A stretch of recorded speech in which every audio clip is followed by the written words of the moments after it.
हाय हाय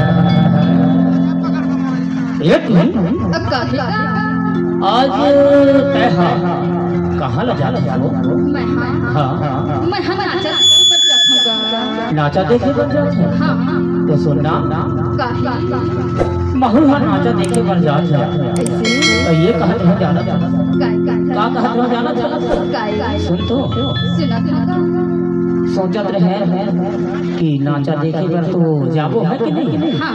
फिर छोकन एक पैक हो जाती है सही बात। हाँ तो नाचा देखे बना भारी आनंद आती है। हाँ हाँ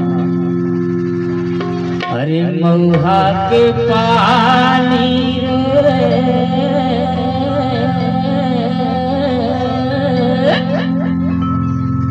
कर भर जवानी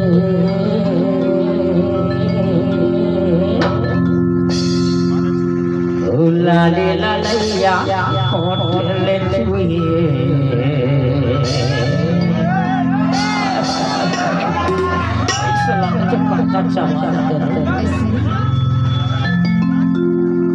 लाले लालैया ले लागत लागत आके जानी रे अरे महुआ के पानी रे महुआ के पानी रे तोरे घरे जवानी तोरे घरे जवानी लड़ी ललैया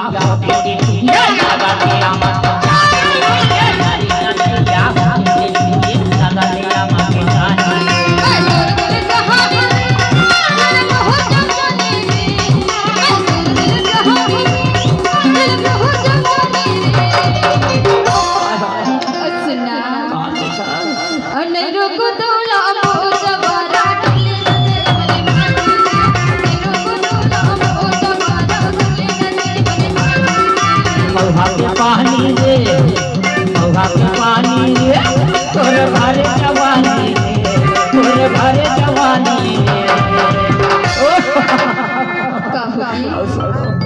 लाली ललैया ये लगा दिया मगे जानी रे ये ललैया ये लगा दिया मगे जानी रे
आज जिसे हम आए हैं ना तो पानी बरसात तो आया था।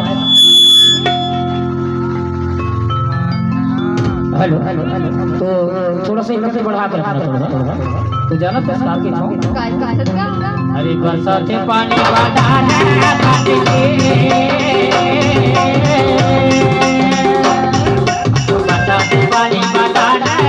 पूरी बात है पूरी बात है पूरी बात है पूरी बात है कहाँ जावे आजा ले ले सटके पूरी बात है कहाँ जावे आजा ले ले सटके बता दे पानी बता दे सटके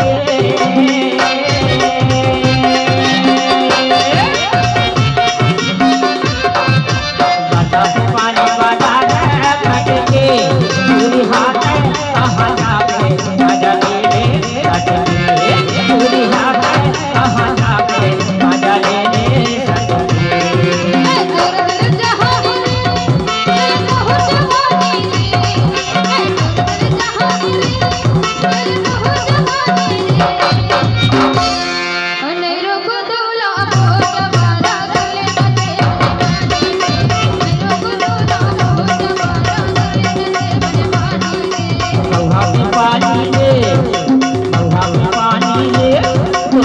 भर जवानी रे फिर भर जवानी रे ला ला ला ला